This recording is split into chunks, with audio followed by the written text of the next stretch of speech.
നമസ്കാരം എല്ലാ പ്രേക്ഷകർക്കും രാവിലെയിലേക്ക് സ്വാഗതം. ഒരു നല്ല ദിവസം ആശംസിക്കുകയാണ്.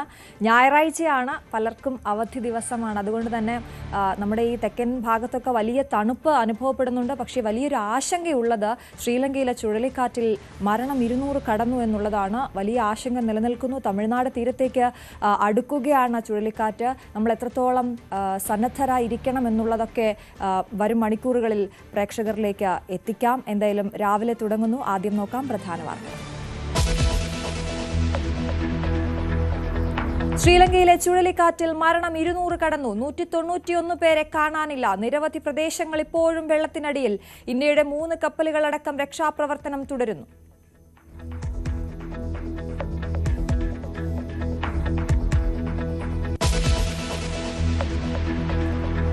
ഡിറ്റ്വ ഇന്ത്യൻ തീരത്തേക്ക്. തമിഴ്നാട്ടിലും പുതുച്ചേരിയിലും കനത്ത മഴ. ചെന്നൈ അടക്കം 9 ജില്ലകളിൽ ഓറഞ്ച് അലർട്ട്. ആന്ധ്രയിലും ജാഗ്രതാ നിർദ്ദേശം.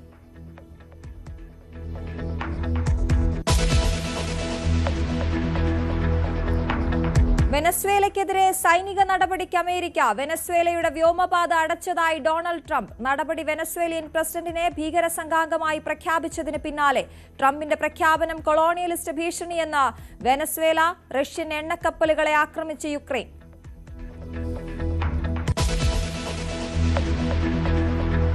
രാഹുൽ മാങ്കൂട്ടത്തിൽ ഒളിവിൽ തുടരുന്നു. മുൻകൂർ ജാമ്യാപേക്ഷ പരിഗണിക്കും വരെ അറസ്റ്റ് ഉണ്ടായേക്കില്ല. യുവതിയുടെ മൊഴിപ്രകാരമുള്ള സ്ഥലങ്ങളിൽ തെളിവ് ശേഖരണത്തിന് പോലീസ്.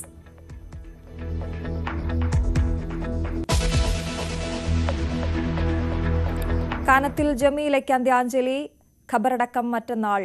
ചടങ്ങ് CPM ജില്ലാ കമ്മിറ്റി ഓഫീസിൽ. പൊതുദർശനത്തിന് ശേഷം അത്തോളി കുനിയിൽ കടവ് ജുമാ മസ്ജിദിൽ. അർബുദബാധിതയായി മരിച്ചത് ഇന്നലെ.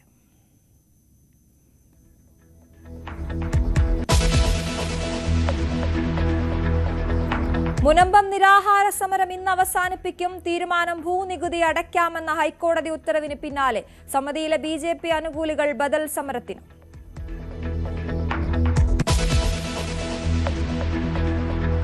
ഇന്ത്യ ദക്ഷിണാഫ്രിക്ക ആദ്യ ഏകദിനം ഇന്ന്. വിരാട് കോഹ്ലിയും രോഹിത് ശർമ്മയും കളിക്കും. മത്സരം ഉച്ചയ്ക്ക് റാഞ്ചിയിൽ.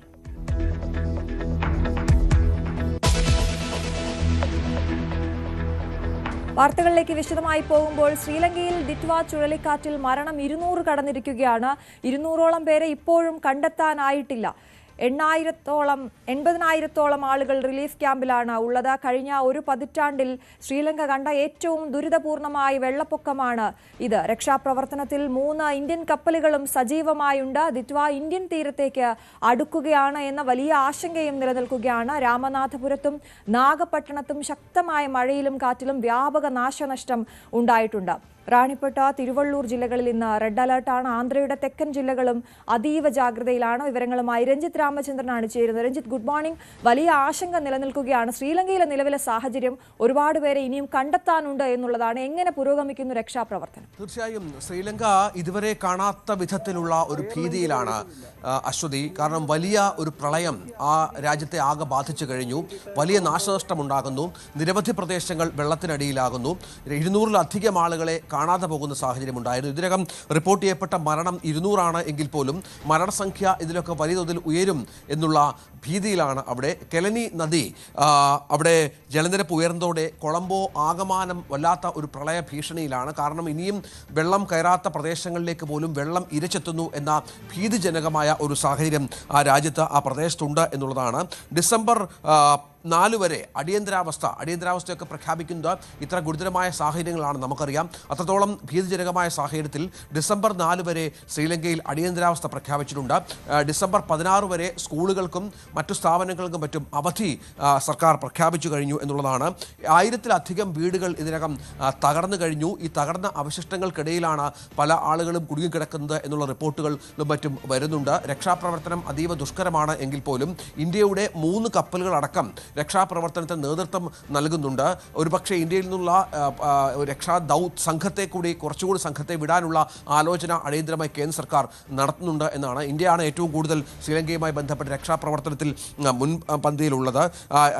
അതിനിടയ്ക്ക് 12,000 313 കുടുംബങ്ങൾ, അതിലെ 45,000-ഓളം ആളുകൾ ദുരിതത്തിലാണ് എന്നുള്ള ഒരു റിപ്പോർട്ട് കൂടി പുറത്തു വരുന്നുണ്ട്. ഇവർക്കുള്ള ഭക്ഷണവും വെള്ളവും മറ്റും എത്തിക്കുക എന്നുള്ള അതീവ ദുഷ്കരമായ ശ്രമത്തിലാണ് ഇപ്പോൾ രക്ഷാപ്രവർത്തകർ എന്നുള്ളതാണ്.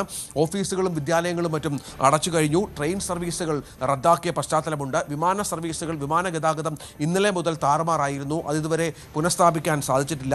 മധ്യപ്രവിശ്യ നഗരമായ ഗപ്പോലയിൽ റെയിൽവേ സ്റ്റേഷനുകളടക്കം വെള്ളത്തിലായത് അവിടുത്തെ റെയിൽ ഗതാഗതത്തെ പൂർണ്ണമായും ഇല്ലാതാക്കിയിട്ടുണ്ട്. തലസ്ഥാന നഗരമായ കൊളംബോയിൽ നിന്ന് 300 കിലോമീറ്റർ കിഴക്കുള്ള ബെദുള്ള, നുവാര, ഏലിയ എന്നീ പ്രദേശങ്ങളിൽ വലിയ മണ്ണിടിച്ചിൽ ഇന്നലെ ഇതുമായി ബന്ധപ്പെട്ടുണ്ടായി. അതിൽ 25ഓളം ആളുകൾ മരിച്ചു എന്നാണ് കണക്ക്. അവിടെ ഉണ്ടായിരുന്ന നിരവധി ആളുകൾ വീടുകളുടെയൊക്കെ മുകളിലേക്കാണ് മണ്ണ് ഇടിഞ്ഞു വീണത്. ഈ ലയങ്ങളുടെയൊക്കെ മുകളിലേക്കാണ്. അവിടെയുള്ള നിരവധി ആളുകളെ കാണാതായതായും റിപ്പോർട്ടുണ്ട്. അവിടെ സുരക്ഷാ സേന എത്തി തെരച്ചിൽ നടത്തുകയാണ് എന്നുള്ളതാണ്. കനത്ത മഴയും ഇടിമിന്നലും ശക്തമായി തുടരുമെന്ന് തന്നെയാണ് കാലാവസ്ഥാ നിരീക്ഷണ കേന്ദ്രം ഇപ്പോൾ അറിയിച്ചിരിക്കുന്നത്. സഹായവുമായി ഇന്ത്യൻ കപ്പലുകൾ കൂടുതലായി അങ്ങോട്ടേക്ക് എത്തുന്ന സാഹചര്യമുണ്ട്. ഓപ്പറേഷൻ സാഗർ ബന്ധു എന്ന ദൗത്യമാണ് ഇന്ത്യ ഇതുമായി ബന്ധപ്പെട്ട് ആരംഭിച്ചിരിക്കുന്നത്. ദുരിതാശ്വാസ സാമഗ്രികളടക്കം ശ്രീലങ്ക എത്തിച്ചിട്ടുണ്ട് എന്ന് വിദേശകാര്യമന്ത്രി എസ് ജയശങ്കർ അറിയിച്ചിട്ടുണ്ട്. ഒപ്പം വിമാനഹാനി കപ്പലായ INS വിക്രാന്തും ശ്രീലങ്കയുടെ തീരത്തേക്ക് എത്തിയിട്ടുണ്ട് രക്ഷാപ്രവർത്തനത്തിനായും മറ്റും.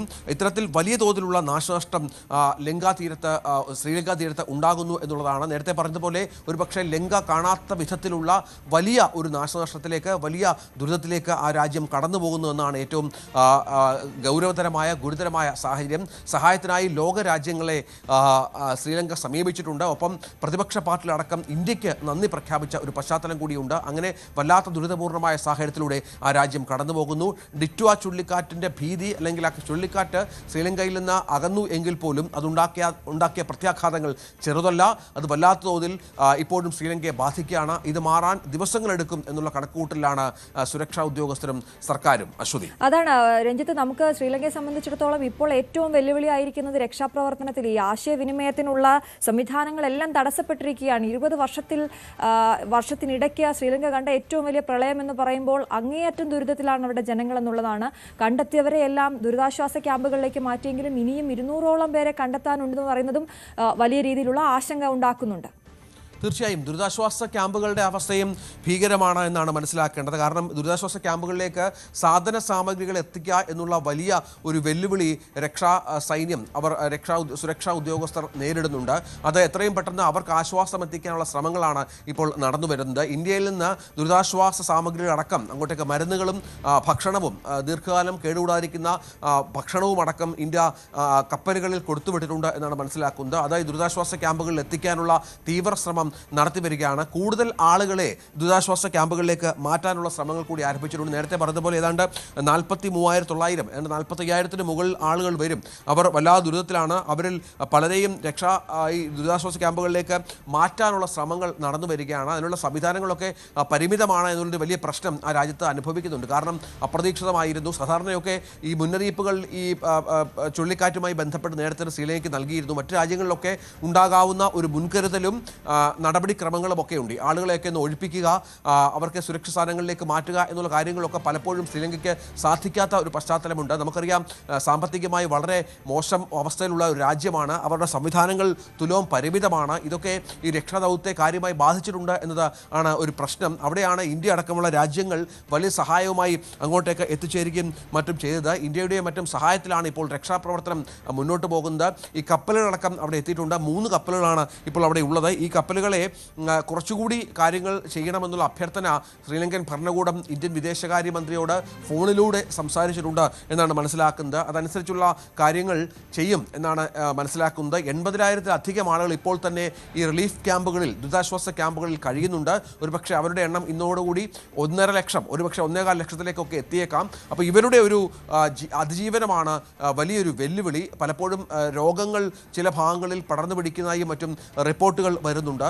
അത്തരത്തിലുള്ള ദുരിതത്തിലാണ് ഈ ക്യാമ്പുകളിൽ താമസിക്കുന്നവരെന്ന പ്രശ്നം കൂടിയുണ്ട്. ഇതൊക്കെ പരിഹരിച്ചുകൊണ്ട് കാര്യക്ഷമമായി രക്ഷാപ്രവർത്തനം സാധ്യമാക്കുക എന്നുള്ളതാണ് സർക്കാരിന് മുന്നിലുള്ള വലിയ വെല്ലുവിളി. അശ്വതി, ശരി രഞ്ജിത്ത്, ഡിറ്റ്വ ബാധിച്ചത് അവിടെയാണെങ്കിലും ഇനിയുള്ള ആശങ്ക തമിഴ്നാട് തീരത്തേക്ക് എത്തുന്നു എന്നുള്ളതാണ്. എന്തായാലും കരയിലേക്ക് ചുഴലിക്കാറ്റ് എത്തില്ല എന്ന രീതിയിലുള്ള ആശ്വാസ വാർത്തകൾ ഉണ്ടെങ്കിൽ പോലും നമ്മൾ വലിയ ജാഗ്രതയോടെ ഇരിക്കേണ്ട മണിക്കൂറുകളാണ് മുന്നിലുള്ളത് എന്നുള്ളതാണ്. ഇന്ന് രാത്രിയോടെ തമിഴ്നാട് തീരത്തേക്ക് എത്തും. ഏത് രീതിയിലാണ് മുന്നൊരുക്കങ്ങൾ?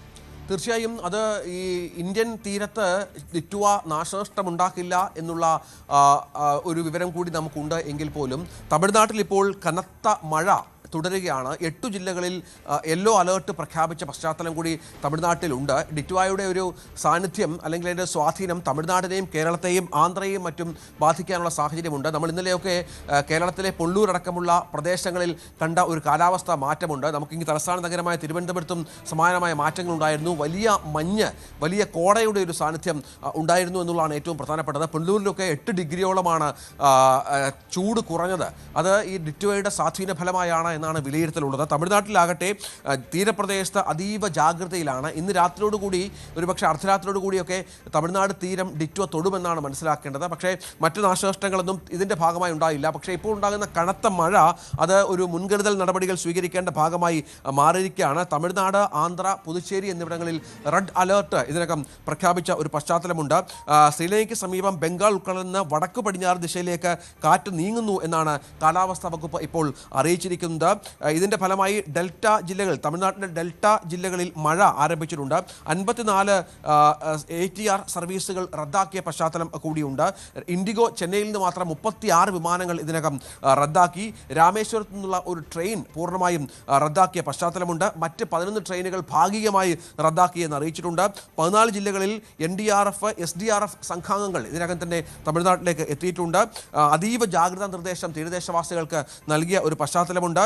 70 മുതൽ 80 കിലോമീറ്റർ വരെ വേഗത്തിൽ ഈ കടൽക്കാറ്റ് ഒരുപക്ഷെ ആ വേഗത്തിൽ തമിഴ്നാട് തീരത്ത് വീശും എന്നാണ് മനസ്സിലാക്കേണ്ടത്. ഇതൊരു പക്ഷേ 90 കിലോമീറ്ററിലേക്ക് ഉയർന്നാലും അത് അത്തരത്തിൽ കാര്യങ്ങൾക്കുള്ള സാധ്യതകൾ ഉണ്ട് എന്നാണ് മനസ്സിലാക്കേണ്ടത്. തമിഴ്നാടിനും പുതുച്ചേരിക്ക് സമീപം ഏതാണ്ട് 8 മീറ്റർ 9 മീറ്റർ ഉയരത്തിൽ തിരമാലകൾ ഉയർന്നു പോകുന്നതായി ചില റിപ്പോർട്ടുകൾ കൂടിയുണ്ട്. വൈകുന്നേരം വരെ ശക്തമായ കാറ്റും മഴയും തുടരുമെന്നാണ് ഇപ്പോൾ മുന്നറിയിപ്പ് ഉള്ളത്. ഒപ്പം ആന്ധ്ര തീരത്തും അതീവ ജാഗ്രത പ്രഖ്യാപിച്ച പശ്ചാത്തലമുണ്ട്. മത്സ്യത്തൊഴിലാളികൾ കടൽ പോകരുത് എന്നുള്ള മുന്നറിയിപ്പ് നൽകിയിട്ടുണ്ട്. കേരളത്തിലും ഇതുമായി ബന്ധപ്പെട്ടുള്ള ഒറ്റപ്പെട്ട മഴ ചില പ്രദേശങ്ങളിൽ പെയ്യും എന്നുള്ളതാണ് നമുക്ക് ലഭിക്കുന്ന വിവരം. അടുത്ത 48 മണിക്കൂറിൽ തമിഴ്നാട് തീരത്ത് ശക്തമായ മഴയ്ക്ക് സാധ്യതയുണ്ടെന്നാണ് കാലാവസ്ഥാ വകുപ്പിൻ്റെ പ്രവചനം. ഒപ്പം നാഗപട്ടണത്ത് ഇപ്പോഴും അതിശക്തമായ മഴ തുടരുകയാണ്. ഈ പ്രദേശങ്ങളിലൊക്കെ താഴ്ന്ന മേഖലകൾ വെള്ളത്തിനടിയിലാണ് എന്ന റിപ്പോർട്ടുകൾ പുറത്തു വരുന്നുണ്ട്. ഈ കടലൂർ ജില്ലയിൽ മാത്രം 1 ലക്ഷത്തോളം ആളുകളെ മാറ്റിപ്പാർപ്പിക്കാനുള്ള ക്രമീകരണങ്ങൾ ഇതിനകം നടത്തിക്കഴിഞ്ഞു. സംസ്ഥാന ദുരന്ത നിവാരണ സേനയും കേന്ദ്ര സേനയും സംയുക്തമായാണ് ഇപ്പോൾ രക്ഷാപ്രവർത്തനങ്ങൾക്ക് അല്ലെങ്കിൽ പുനരധിവാസ പ്രവർത്തനങ്ങൾക്ക് നേതൃത്വം നൽകുന്നത്. ഈ നമുക്ക് അറിയാം 2023 മിഷോങ് ചുഴലിക്കാറ്റ് തമിഴ്നാടിനെ കാര്യമായി, ചുഴലിക്കാറ്റ് ചെന്നൈ നഗരത്തെയൊക്കെ കാര്യമായി ബാധിച്ച ഒരു പശ്ചാത്തലം ഇപ്പോൾ ഓർത്തെടുക്കണം. അപ്പോൾ ഈ 490 കിലോമീറ്ററോളം അകലെ ചുഴലിക്കാറ്റ് രാത്രിയിൽ നിലകൊണ്ടു എന്നുള്ള വിവരമാണ് ഇപ്പോൾ പുറത്തു വരുന്നത്. ഇപ്പോൾ ഈ ഉച്ചയോടെ, ഇന്ന് ഉച്ചയ്ക്ക് ശേഷം ഒരുപക്ഷെ മഴയുടെ പെയ്യത്തിലൊക്കെ അല്പം കുറവുണ്ടാകാനുള്ള സാധ്യത കൂടി കാലാവസ്ഥാ നിരീക്ഷണ കേന്ദ്രം പ്രവചിക്കുന്നുണ്ട്. ഇപ്പോൾ മനസ്സിലാക്കുന്നത് വഡോദര, ഗുജറാത്തിലെ വഡോദരയിലുള്ള 5 ടീമുകൾ, NDRFൻ്റെ 5 സംഘാംഗങ്ങൾ ഇപ്പോൾ തമിഴ്നാട്ടിലേക്ക് എയർലിഫ്റ്റ് ചെയ്യപ്പെട്ടു. അവരങ്ങോട്ടേക്ക് തിരിച്ചു എന്നാണ് മനസ്സിലാക്കേണ്ടത്. ഏതായാലും തമിഴ്നാട്ടിലും ആന്ധ്രയിലും പുതുച്ചേരിയിലും ഒക്കെ അതീവ ജാഗ്രതയിലാണ് ഇപ്പോൾ കാര്യങ്ങൾ മുന്നോട്ട് പോകുന്നത്. ഒരുപക്ഷെ കേരളത്തിലും ഒറ്റപ്പെട്ട സ്ഥലങ്ങളിൽ കാര്യമായ മഴയുണ്ടാകും എന്നുള്ള വിവരം കൂടി ഈ ഘട്ടത്തിൽ പുറത്തു വരുന്നുണ്ട്. രഞ്ജിത്ത്, ചുഴലിക്കാറ്റിനെ ഭയപ്പെടേണ്ട കാര്യം, ഈ സമയത്ത് നമ്മൾ ഭയപ്പെടേണ്ട കാര്യമില്ല, ഇത് കര തൊടില്ല എന്നൊക്കെ പറയുമ്പോഴും ആശങ്കയുണ്ടാക്കുന്നത് ഈ കനത്ത മഴയാണല്ലോ. ന്യൂനമർദ്ദം കനത്ത മഴയായി ശക്തി പ്രാപിക്കും. ഒപ്പം കാറ്റിൻ്റെ ഇത്രയും കിലോമീറ്റർ അധികം വേഗതയിൽ കാറ്റ് വീശുമെന്ന് പറയുമ്പോൾ അത് അത്യന്തം ആശങ്കാജനകമാണ്. ഇപ്പോൾ തമിഴ്നാട്ടിൽ ഈ ദുരിതാശ്വാസ ക്യാമ്പുകൾ തുറന്ന് അവിടേക്ക് ആളുകളെ മാറ്റിയിട്ടുണ്ടോ? ആ രീതിയിലുള്ള മുന്നൊരുക്കങ്ങൾ എങ്ങനെയാണ്? ഈ ചില പ്രദേശങ്ങളിൽ നേരത്തെ പറഞ്ഞ പോലെ കടലൂർ പോലെയുള്ള പ്രദേശങ്ങളിലാണ് ഇപ്പോൾ അവിടുത്തെ ഗ്രാമവാസികളെ, ആ തീരദേശങ്ങളിൽ താമസിക്കുന്ന ആളുകളെ മാറ്റാനുള്ള നടപടിക്രമങ്ങൾ ആരംഭിച്ചിട്ടുള്ളത്. ഇത് കേന്ദ്ര നിർദ്ദേശപ്രകാരം, കാലാവസ്ഥാ വകുപ്പിൻ്റെ നിർദ്ദേശപ്രകാരമാണ് ഇത്തരം നടപടികളിലേക്ക് ജില്ലാ ഭരണകൂടവും സംസ്ഥാന സർക്കാരും മറ്റും കടന്നിട്ടുള്ളത് എന്നാണ് ഏറ്റവും പ്രധാനപ്പെട്ട കാര്യം. അശ്വതി, ഏതായാലും അശ്വതി പറഞ്ഞതുപോലെ ദുരിതാശ്വാസ ക്യാമ്പുകൾ തുറക്കാനുള്ളത്, നമ്മൾ കുറച്ചുകൂടി നമുക്കറിയാം സംവിധാനങ്ങൾ ഒരുക്കുന്നതിലൊക്കെ കുറച്ചുകൂടി ജാഗ്രത പുലർത്തുന്ന ഒരു രാജ്യവും മറ്റുമാണ്. കാരണം ഇതിനു മുൻപും 2023 തമിഴ്നാട് സമാനമായ ദുരന്തം അനുഭവിച്ച ഒരു സംസ്ഥാനമാണ്. അതിൻ്റെ കൂടെയൊക്കെ പശ്ചാത്തലത്തിൽ മുന്നൊരുക്കങ്ങൾ അതിശക്തമായി തന്നെ ആരംഭിച്ചിട്ടുണ്ട്. നേരത്തെ അശ്വതി പറഞ്ഞത് പ്രധാനപ്പെട്ട കാര്യം എന്ന് പറയുന്നത് ഈ ചുഴലിക്കാറ്റ് കാറ്റായി വീശി നാശനഷ്ടം ഉണ്ടാക്കില്ല. അങ്ങനെ സംഭവിച്ചാൽ അതിൻ്റെ വ്യാപ്തി കുറച്ചുകൂടി വർദ്ധിക്കും. പക്ഷേ ഇവിടെ സംഭവിക്കുന്നതെന്ന് പറഞ്ഞാൽ ഇത് കാരണമുണ്ടാകുന്ന കാലാവസ്ഥാ മാറ്റമാണ്. അതിശക്തമായ മഴ, മഞ്ഞുവീഴ്ച അടക്കമുള്ള പ്രശ്നങ്ങൾ ഉണ്ടാകുന്നു.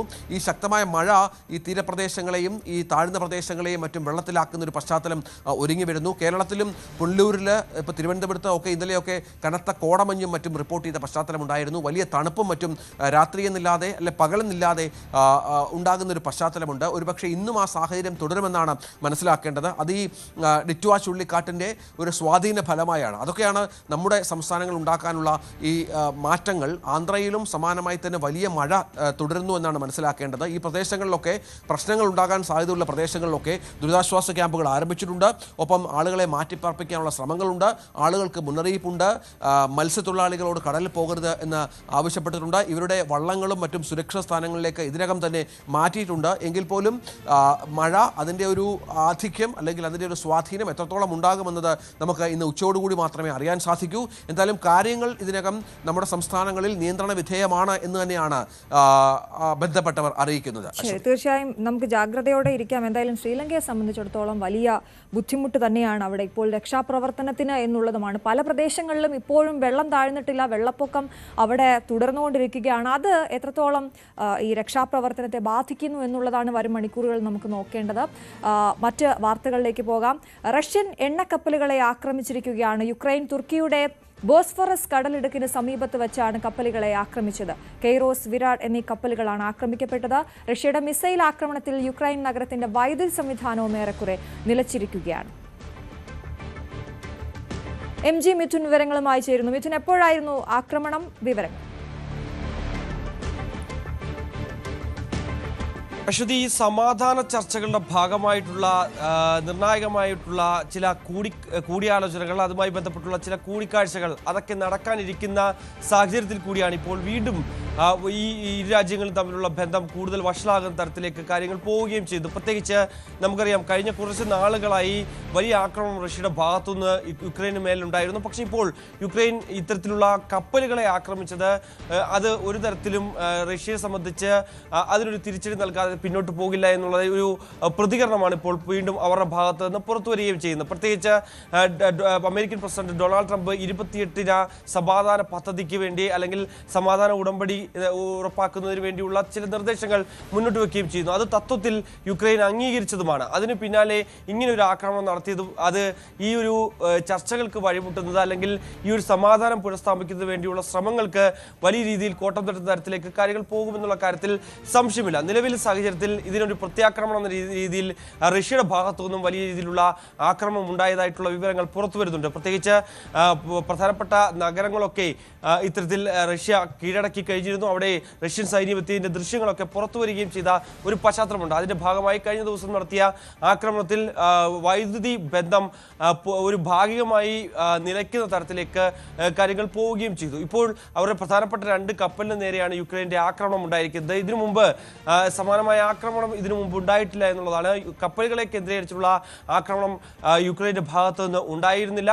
ഒരു പ്രത്യാക്രമണം എന്ന രീതിയിൽ ഡ്രോൺ ആക്രമണം ഒക്കെ ആയിരുന്നു ഇതിനു മുമ്പ് നടത്തിക്കൊണ്ടിരുന്നത്. പക്ഷേ ഇങ്ങനെയുള്ള ഒരു ആക്രമണം അത് ഏതിൻ്റെ അടിസ്ഥാനത്തിലാണ്? പ്രത്യേകിച്ച് ഈ 28-ന് പദ്ധതി ട്രംപ് മുന്നോട്ട് വെച്ചിട്ടുള്ള ഈ പദ്ധതിയിൽ റഷ്യക്ക് അനുകൂലമായിട്ടുള്ള ചില കാര്യങ്ങൾ മാത്രമാണുള്ളത് എന്നുള്ള ഒരു കാര്യങ്ങൾ നേരത്തെ തന്നെ യുക്രൈൻ പ്രസിഡന്റ് സെലൻസ്കി ഇതുമായി ബന്ധപ്പെട്ട് ചില ആരോപണങ്ങൾ മുന്നോട്ട് വെക്കുകയും ചെയ്തിരുന്നു. പ്രത്യേകിച്ച് ഇത് കീഴടങ്ങലിന് സമാനമായ രീതിയിലുള്ള ഒരു പദ്ധതിയാണ് എങ്കിൽ പോലും തന്നെ തത്വത്തിൽ ഞങ്ങൾ ഇതിനോട് അംഗീകരിക്കുന്നു എന്നുള്ള ഒരു നിലപാട് അവർ സ്വീകരിക്കുകയും ചെയ്തു. പക്ഷേ ഇക്കാര്യത്തിൽ ഇപ്പോഴും റഷ്യ സസ്പെൻസ് തുടരുന്നു എന്നുള്ളത് തന്നെയാണ്. ഒരു അനുകൂല നിലപാടോ അല്ലെങ്കിൽ അതുമായി ബന്ധപ്പെട്ടുള്ള ഒരു പ്രതികരണമോ ഇതുവരെയും റഷ്യയുടെ ഭാഗത്ത് നിന്ന് ഉണ്ടാവുകയും ചെയ്തിട്ടില്ല. അവരുടെ അവസാന വാക്ക് വ്ളാഡിമിർ പുടിന്റെ ഭാഗത്ത് നിന്ന് ഉണ്ടാകുമെന്ന് പറയുകയും ചെയ്യുന്നു. ചില കാര്യങ്ങളിൽ ഇനിയും ചില സംവാദത്തിലേക്ക് എത്തേണ്ടതുണ്ട് എന്നുള്ള ചില കാര്യങ്ങൾ റഷ്യയുടെ പ്രതിനിധികൾ മുന്നോട്ട് വയ്ക്കുകയും ചെയ്യുന്നു. അതിലൊക്കെ ചില വ്യക്തമായ രീതിയിലുള്ള ചില നടപടികൾ ഉണ്ടായാൽ മാത്രമേ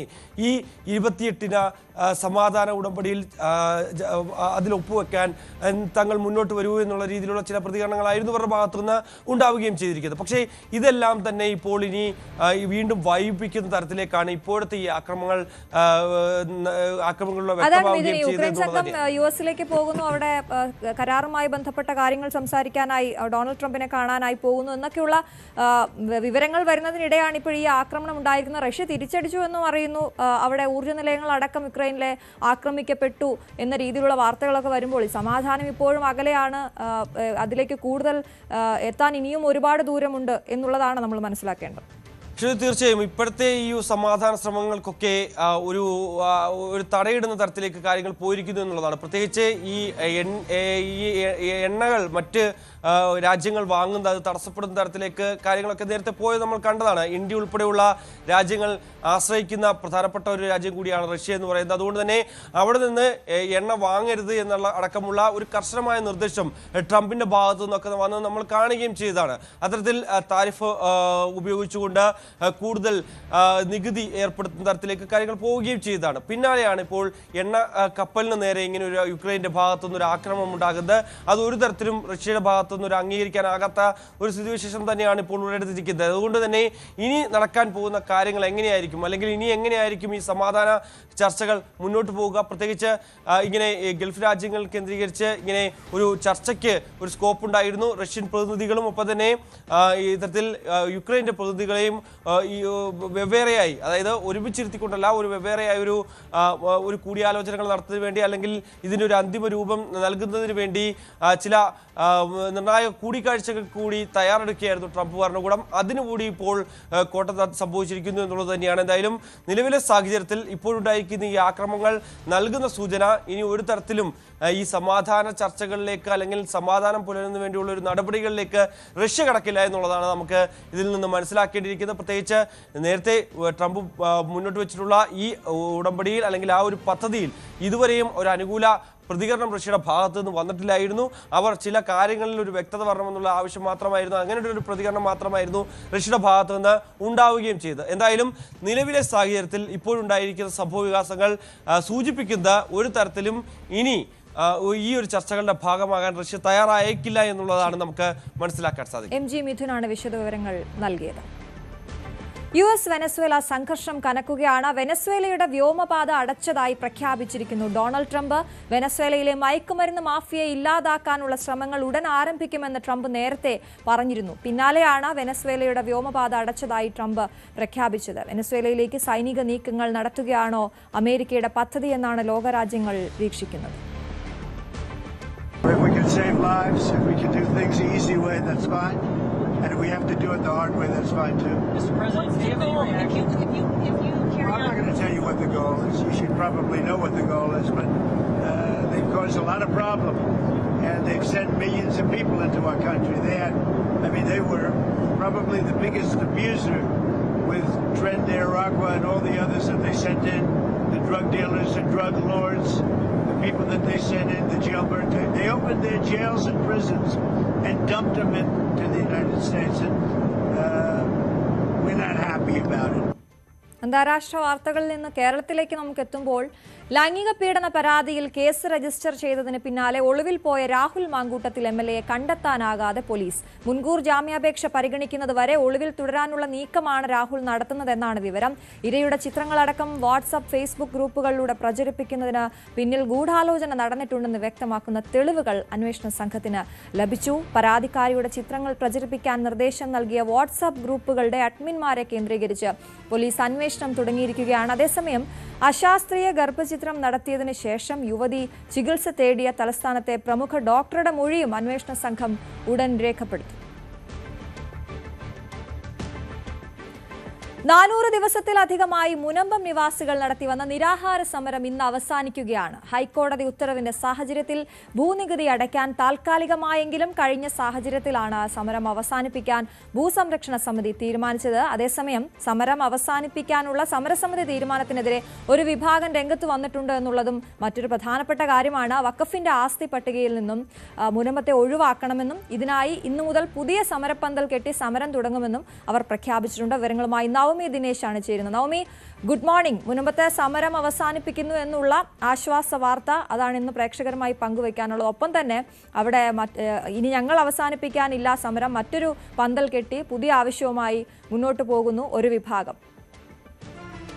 അശ്വതി, 400 ദിവസത്തിലധികമായി മുനമ്പൻ നിവാസികൾ ഈ സമരം തുടങ്ങിയിട്ട് ഇതിനിടയിൽ തന്നെ ഹൈക്കോടതിയുടെ കരമടയ്ക്കാനുള്ള ഉത്തരവ് വരികയും അതിന്റെ അടിസ്ഥാനത്തിൽ 250ഓളം വരുന്ന മുനമ്പം സ്വദേശികൾ കുഴിപ്പള്ളിയിലും പള്ളിപ്പുറം വില്ലേജുകളിലുമായിട്ടൊക്കെ കരമടയ്ക്കുകയും ചെയ്തു. ഒപ്പം മന്ത്രി പി രാജീവ് ഒരു ഉറപ്പ് നൽകി ഈ ഭൂമിയുടെ പോക്കുവരവ് ചെയ്യുന്നതിന് വേണ്ടി കുഴിപ്പള്ളി വില്ലേജിൽ പ്രത്യേക ഒരു ഹെൽപ്പ് ഡെസ്ക് തുറക്കാമെന്നും ഈ ഉറപ്പിന്റെ അടിസ്ഥാനത്തിലാണ് ഈ സമരം അവസാനിപ്പിക്കാൻ സമരസമിതി തീരുമാനിക്കുകയും ചെയ്തത്. ഇന്ന് ഉച്ചയ്ക്ക് 2:30 മന്ത്രി പി രാജീവും കെ രാജനും അവിടെ എത്തും. അതോടൊപ്പം തന്നെ വൈപ്പിൻ MLA കെ എൻ ഉണ്ണികൃഷ്ണനും അവിടെ എത്തുകയും രാജീവ് നാരങ്ങ വെള്ളം നൽകി ഇവരുടെ നിരാഹാര സമരം അവസാനിപ്പിക്കുകയും ചെയ്യും. പക്ഷേ അതിനിടയിലാണ് ഒരു വിഭാഗം ആളുകൾ ഈ സമരം അവസാനിപ്പിക്കുന്നതിനെതിരെ രംഗത്ത് വന്നിരിക്കുന്നത്. അവരുടെ വാദം ഇപ്രകാരമാണ്: ഈ വഖഫിന്റെ ആസ്തി പട്ടികയിൽ നിന്നും മുനമ്പത്തെ ഒഴിവാക്കണം. ഈ കരമടയ്ക്കുന്ന കാര്യം മാത്രമല്ല, ഈ വഖഫിന്റെ തന്നെ ആസ്തിയിൽ നിന്നും മുനമ്പം പ്രദേശം ഒഴിവാക്കണം. എങ്കിൽ മാത്രമേ ഈ സമരം അവസാനിപ്പിക്കാൻ അനുവദിക്കുകയുള്ളൂ. ഇന്ന് സമരസമിതി സമരം അവസാനിപ്പിച്ചാലും മറ്റൊരു വിഭാഗം ആളുകൾ സമരം ഇന്ന് ഉച്ചയ്ക്ക് തന്നെ ആരംഭിക്കും. അതായത് മറ്റേ സമരം അവസാനിപ്പിക്കുമ്പോൾ തന്നെ ഒരു വിഭാഗം ആളുകൾ പുതിയ സമരം ആരംഭിക്കുമെന്നാണ് പറയുന്നത്. അത് BJP അനുകൂലികളാണ് ഇത്തരത്തിലൊരു തീരുമാനം എടുത്തിരിക്കുന്നതെന്നാണ് മനസ്സിലാകുന്നത്. അങ്ങനെ മുനമ്പത്ത് തന്നെ ആളുകൾ 2 തട്ടായി മാറുന്ന സാഹചര്യമാണ് ഈ വഖഫ് വിഷയവുമായി ബന്ധപ്പെട്ട്. ഒപ്പം ഈ BJP അനുകൂലികൾ പറയുന്നത് സംസ്ഥാന സർക്കാർ വഞ്ചിച്ചിരിക്കുകയാണ്. ഈ കരമടയ്ക്കാനുള്ള ഉത്തരവ് മാത്രമല്ല, ഇതിന്റെ ഈ വഖഫ് ഭൂമി എന്ന പേര് അതും കൂടി മാറ്റണം. എങ്കിൽ മാത്രമേ ഞങ്ങൾ ഈ സമരം അവസാനിപ്പിക്കൂ എന്നാണ് BJP അനുകൂലികൾ പറയുന്നത്. എന്തായാലും മുനമ്പം നിവാസികൾ തന്നെ 2 തട്ടായി മാറി ഈ ഒരു വിഷയത്തെ നേരിടുന്ന അല്ലെങ്കിൽ സമരത്തെ നേരിടുന്ന രീതിയിലേക്കാണ് ഇപ്പോൾ കാര്യങ്ങൾ കടന്നു. എപ്പോഴാണ് മന്ത്രിമാർ അങ്ങോട്ടേക്ക് എത്തുന്നത്? അതേ സമയത്ത് തന്നെ ആകും മറ്റേ സമരത്തിനും തുടക്കമാവുക അല്ലെ? അതെ, ഉച്ചയ്ക്ക് 2:30 മന്ത്രി പി രാജീവും കെ രാജനും അതോടൊപ്പം തന്നെ വൈപ്പിൻ MLA ഉണ്ണികൃഷ്ണനും അവിടെ എത്തുന്നത്. മന്ത്രി പി രാജീവ് നാരങ്ങ വെള്ളം ഈ സമരം ഇരിക്കുന്നവർക്ക് നൽകിയായിരിക്കും ആ സമരം അവസാനിപ്പിക്കുക. ആ സമയത്ത് തന്നെ, അതായത് ഈ സമരം അവസാനിക്കുന്ന സമയത്ത് തന്നെ വീണ്ടും സമരം തുടങ്ങാനാണ് മറ്റൊരു വിഭാഗം ആളുകൾ തീരുമാനിച്ചിരിക്കുന്നത്. ശരി, നവമി ദിനേശാണ് വിശദവിവരങ്ങൾ നൽകിയത്. എന്തായാലും മുനമ്പത്ത് സമരം അവസാനിപ്പിക്കുന്നു എന്ന് പറയുമ്പോഴും മറ്റൊരു വിഭാഗം അവിടെ നിന്ന് മാറി ഞങ്ങൾ സമരം തുടരുകയാണ് മറ്റൊരു സമരപ്പന്തലിൽ എന്ന് പറയുന്നത്. ഇനിയുള്ള മണിക്കൂറുകളിൽ അതിന്റെ രാഷ്ട്രീയം എന്താണെന്ന് അടക്കമുള്ള കാര്യങ്ങൾ ചർച്ചയാകും. പാലക്കാട് മലമ്പുഴയിൽ സർക്കാർ വിദ്യാലയത്തിന് സമീപത്ത് പുലി ഇന്നലെ രാത്രി 11 മണിയോടെയാണ് സർക്കാർ സ്കൂളിന് സമീപത്തെ മതിലിൽ നാട്ടുകാർ പുലിയെ കണ്ടത്. പ്രദേശവാസികൾ വലിയ ആശങ്കയിലാണ്. സ്കൂളിന്റെ മതിലിലാണ് ആ പുലി ഇരിക്കുന്ന ദൃശ്യങ്ങൾ ഇന്നലെ രാത്രിയിൽ പകർത്തിയ ദൃശ്യങ്ങളാണ് ഇപ്പോൾ പ്രേക്ഷകർ കാണുന്നത്. വലിയ ആശങ്കയിലാണ് ആ പ്രദേശം.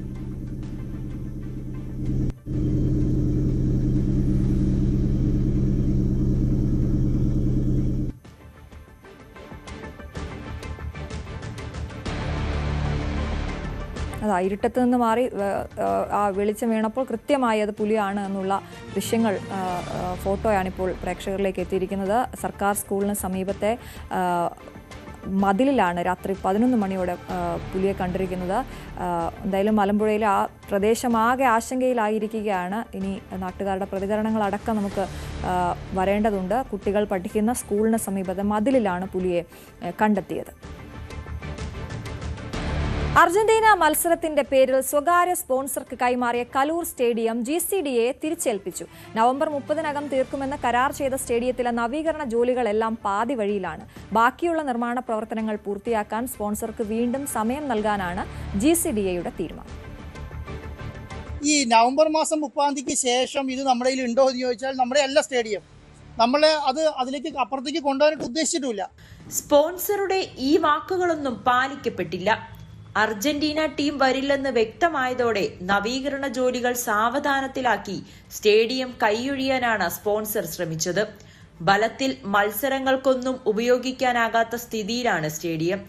ചുറ്റുമതിൽ, പാർക്കിംഗ് ഏരിയ, കവാടം, കാന, സ്റ്റേഡിയത്തിനകത്തെ ടണൽ, പെയിന്റിംഗ് തുടങ്ങിയവയെല്ലാം പൂർത്തിയാകാതെ കിടക്കുന്നു. സീലിംഗ് ജോലികൾ 70% മാത്രമാണ് പൂർത്തിയായത്. മേൽക്കൂര നവീകരണ ജോലികളും പാതി വഴിയിലാണ്.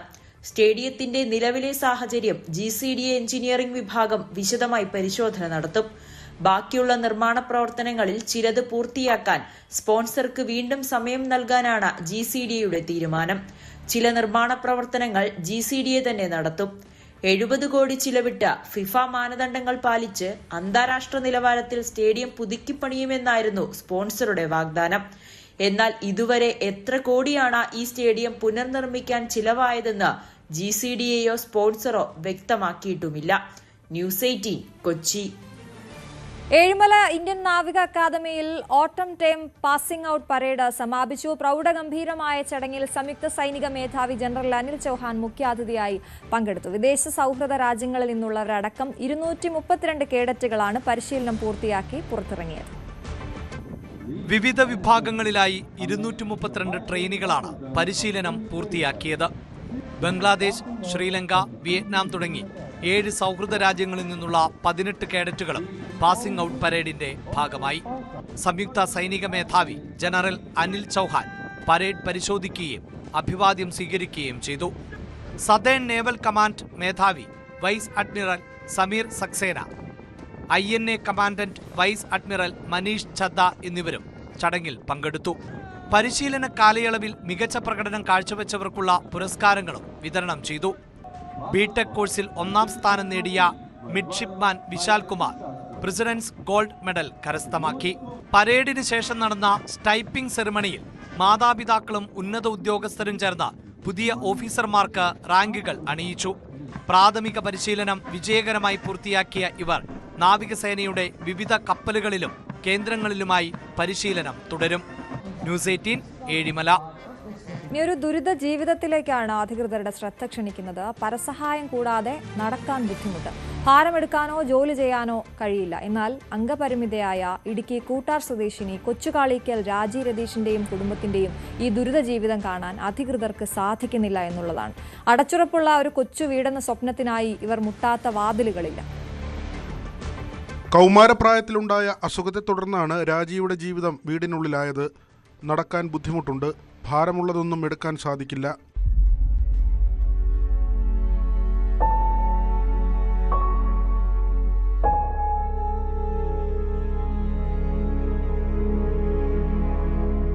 തറയോ കൃത്യമായ മേൽക്കൂരയോ ഇല്ലാത്ത ഒറ്റമുറിയും അടുക്കളയും മാത്രമുള്ള വീട്ടിലാണ് രാജിയും ഭർത്താവും 2 പെൺമക്കളും കഴിയുന്നത്. മുൻപുണ്ടായിരുന്ന പഴയ വീട് വർഷങ്ങൾക്ക് മുൻപ് തകർന്നപ്പോൾ കടം മേടിച്ചും മറ്റും ഇത്രയും നിർമ്മാണം നടത്തുകയായിരുന്നു.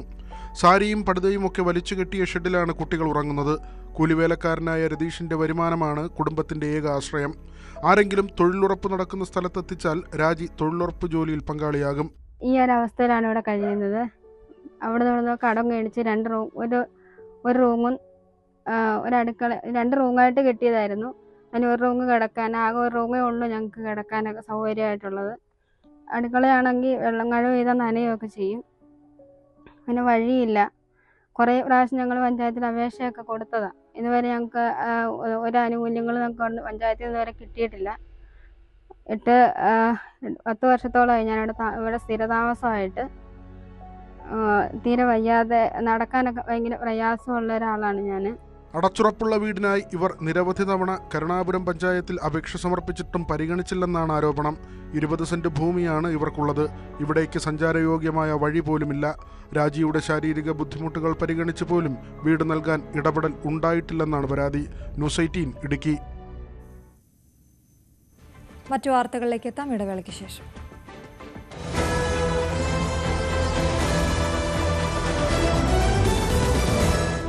മോശമായ കാലാവസ്ഥയെ തുടർന്ന് തമിഴ്നാട്, കർണാടക സംസ്ഥാനങ്ങളിലുള്ള തീർത്ഥാടകർ കുറഞ്ഞതും ശബരിമലയിലും പരിസരങ്ങളിലും മഴ ശക്തമായതുമാണ് അയ്യപ്പന്മാരുടെ എണ്ണത്തിൽ ഈ കുറവ് വരുത്തിയത്. സജീവ് സി വാര്യർ ചേരുന്നു സന്നിധാനത്ത് നിന്ന് വിവരങ്ങളുമായി. Sajeev, good morning.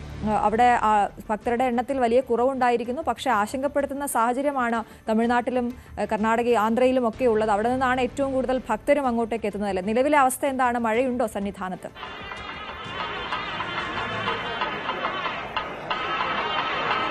Good morning Aswathy. രാവിലെ മുതൽ മഴയില്ല, പ്രശാന്തമായ കാലാവസ്ഥയാണ്. ഇന്നലെ രാവിലെ മുതൽ രാത്രി വരെ മഴ ഉണ്ടായിരുന്നു. രാവിലെ നല്ല തോതിൽ മഴ പെയ്തു. പിന്നീട് രാത്രിയിൽ വരെ ചാറ്റൽ മഴ തുടർന്നു. ഇതെല്ലാം തന്നെ തീർത്ഥാടകരുടെ എണ്ണത്തിൽ വലിയ തോതിൽ കുറവ് വരുത്തിയിട്ടുണ്ട്. ആദ്യമായാണ് ഇത്രയും ഏറ്റവും കുറഞ്ഞ ഒരു സംഖ്യ മല കയറുന്നത് എന്നാണ് നമുക്ക് തോന്നുന്നത്. കാരണം എല്ലാ ദിവസങ്ങളിലും 90,000-നും 85,000-നും മുകളിലാണ് എല്ലാ ദിവസത്തെയും സംഖ്യ ഉണ്ടായിരുന്നു. 1,00,000-ഓളം തീർത്ഥാടകർ ഓരോ ദിവസവും കയറി എത്തിയിരുന്ന ഈ തീർത്ഥാടന കേന്ദ്രത്തിലേക്ക് ഇന്നലെ ആകെ എത്തിയത് 76,151 പേർ മാത്രമാണ്. ഇന്നലെ ഉച്ചവരെ 50,000 പേർ മല ചവിട്ടിയെങ്കിൽ ഉച്ചയ്ക്ക് ശേഷം വലിയ തോതിൽ തിരക്ക് കുറയുകയാണ് ഉണ്ടായത്. ഇന്നും അതിന്റെ പ്രതിഫലനമുണ്ട്. ഇന്ന് രാവിലെയും തിരക്ക് കുറവാണ്. സാധാരണഗതിയിൽ ശനി ഞായർ ദിവസങ്ങളിൽ തിരക്ക് കൂടും എന്ന് തീർത്ഥാടകരെ സംബന്ധിച്ച തീർത്ഥാടകർക്ക് അങ്ങനെ ഒരു തോന്നലുണ്ട്. അതുകൂടി ഒരുപക്ഷെ ആളുകൾ എത്താതിരിക്കാൻ കാരണമായിരുന്നിരിക്കാം. പിന്നീട് 12 വിളക്കിന് ശേഷമാണ് മലയാളികളായ തീർത്ഥാടകരുടെ എണ്ണത്തിൽ വർധന വരാറുള്ളത്. എന്നാൽ 12 വിളക്ക് ആയതുകൊണ്ടുകൂടി ആയിരിക്കാം ഒരുപക്ഷെ ഈ ദിവസങ്ങളിൽ തിരക്ക് കുറഞ്ഞത് എന്ന് തോന്നുന്നു. ഏതായാലും ഇന്നലത്തെ പ്രത്യേക കാലാവസ്ഥ വലിയ തോതിലുള്ള തിരക്കിൽ കുറവ് വരുത്തിയിട്ടുണ്ട്. അതേസമയം തീർത്ഥാടകർക്ക് വേണ്ട സൗകര്യങ്ങൾ ഒരുക്കാനുള്ള ഏർപ്പാടെല്ലാം ദേവസ്വവും പോലീസും അടക്കമുള്ള അധികൃതർ ചെയ്തിരുന്നു. ആളുകൾക്ക് വേണ്ടത്ര ജാഗ്രതാ നിർദ്ദേശങ്ങൾ അത്തരം കാര്യങ്ങളെല്ലാം തന്നെ ചെയ്തിരുന്നു. കാരണം മലയാണ്, ചെങ്കുത്തായ കയറ്റങ്ങളാണ്, അവിടെയെല്ലാം അപകടങ്ങൾ ഉണ്ടാകാനുള്ള സാഹചര്യം മഴയുള്ളപ്പോൾ ഉണ്ട്. അതെല്ലാം കണക്കിലെടുത്ത് അതിനുവേണ്ട ക്രമീകരണങ്ങൾ ഏർപ്പെടുത്തിയിരുന്നു. ജാഗ്രതാ നിർദ്ദേശങ്ങൾ നൽകിയിരുന്നു. പ്രത്യേകിച്ചും പുല്ലുമേട് വഴിയുള്ള തീർത്ഥാടകർക്ക് പ്രത്യേക നിർദ്ദേശങ്ങൾ നൽകിയിരുന്നു. കാരണം അവിടെയെല്ലാം തന്നെ മലയിലൂടെ കാട്ടിലൂടെയുള്ള കാനനപാതയാണ്. കാനനപാതയിലെല്ലാം തന്നെ വലിയ തോതിലുള്ള അപകടങ്ങൾക്ക് സാധ്യതയുള്ള സാഹചര്യത്തിൽ അവിടെ പ്രത്യേകം ക്രമീകരണങ്ങൾ ഏർപ്പെടുത്തിയിരുന്നു. ഫോറസ്റ്റ് അടക്കമുള്ള ഡിപ്പാർട്ട്മെന്റിലെ ഉദ്യോഗസ്ഥരും സജ്ജരായിരുന്നു. അതുകൊണ്ട് ഇന്നലെ സുഗമമായ ദർശനം സാധ്യമായെങ്കിലും വലിയ തോതിലുള്ള തിരക്കൽ കുറവ് വന്നിരിക്കുന്നു എന്നുള്ളതാണ്. ഇന്ന് രാവിലെയും അതിന്റെ പ്രതിഫലനം കാണാനുണ്ട്. തീർത്ഥാടക എണ്ണത്തിൽ കുറവാണ്. 3,000-നും 4,000-നും ഇടയിൽ തീർത്ഥാടകരാണ് ഓരോ മണിക്കൂറിലും മല ചവിട്ടുന്നത് എന്നാണ് ഇപ്പോൾ ലഭിക്കുന്ന വിവരങ്ങൾ. ഇപ്പോൾ സന്നിധാനത്ത് ഉഷപൂജയുടെ സമയമാണ്. 7:30-ക്കാണ് ഉഷപൂജ. ഉഷപൂജയ്ക്ക് നട അടച്ചതുകൊണ്ടാണ് ഇപ്പോൾ തീർത്ഥാടകരെ ശ്രീകോവിലിനടുത്തേക്ക് കടത്തിവിടാത്തത്. നട തുറക്കുന്നതോടുകൂടി തീർത്ഥാടകർക്ക് സുഗമമായ ദർശനം സാധ്യമാകും. ഇപ്പോൾ നമ്മൾ ഈ ദൃശ്യങ്ങളിൽ തന്നെ കാണാം, തീർത്ഥാടകർ വളരെ കുറവാണ്. അപ്പോൾ ഞായറാഴ്ചയാണെങ്കിലും ഒഴിവ് ദിവസമാണെങ്കിലും സുഗമമായ രീതിയിൽ ദർശനം നടത്താൻ സാധിക്കും. ഇതുപോലെ പോലീസ് അയ്യപ്പന്മാർ അടക്കമുള്ള ആളുകൾക്ക്, അതായത് പ്രായമായവർക്കും കുട്ടികൾക്കും വേണ്ട സൗകര്യങ്ങൾ ഒരുക്കുന്നതിൽ ശ്രദ്ധരാണ് എന്നുള്ളതാണ്.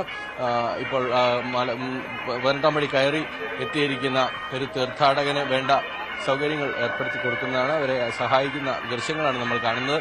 ഈ തരത്തിൽ തീർത്ഥാടകർക്ക് വേണ്ട സൗകര്യങ്ങൾ ഒരുക്കുന്നതിൽ അധികൃതർ ശ്രദ്ധ ചെലുത്തുന്നു എന്നുള്ള വളരെ സുന്ദരമായ അല്ലെങ്കിൽ സന്തോഷകരമായ വാർത്തയും പറയാനുണ്ട്. ശരി, സജീവ് ശിവാരാണ് സന്നിധാനത്ത് നിന്ന് വിവരങ്ങൾ നൽകിയത്. കഴിഞ്ഞ ദിവസങ്ങളെയൊക്കെ അപേക്ഷിച്ച് വലിയ കുറവ് ഭക്തരുടെ അവിടെ വന്നിട്ടുണ്ട്. അതിന് കാരണം ആന്ധ്രയിൽ നിന്നും കർണാടകയിൽ നിന്നും തമിഴ്നാട്ടിൽ നിന്നുമൊക്കെയുള്ള ഭക്തരുടെ കുറവ്, അവിടുത്തെ മോശം കാലാവസ്ഥയെ തുടർന്ന് അങ്ങോട്ടേക്ക് വരുന്നത് കുറവാണ്. ഒപ്പം ശബരിമലയിലും പ്രദേശങ്ങളിലും ഇന്നലെയൊക്കെ കനത്ത മഴയുണ്ടായിരുന്നു. ആ സാഹചര്യം കൂടി കണക്കിലെടുത്ത് സംഗീതപ്രിയൻ കൂടിയാണ് ശബരിമലയിലെ സ്വാമി അയ്യപ്പൻ. ദിനചര്യയിൽ പോലുമുണ്ട് ആ സംഗീത പ്രേമം. നമുക്കറിയാം, ശ്രീകോവിൽ നട തുറന്നു എന്ന ജയവിജയന്മാരുടെ ആ പാട്ട് കേട്ടാണ് 3 മണിക്ക് അയ്യപ്പൻ ഉണരുന്നത്. രാത്രി ഉറങ്ങാൻ ഗാനഗന്ധർവന്റെ ഹരിവരാസനവും കേൾക്കണം.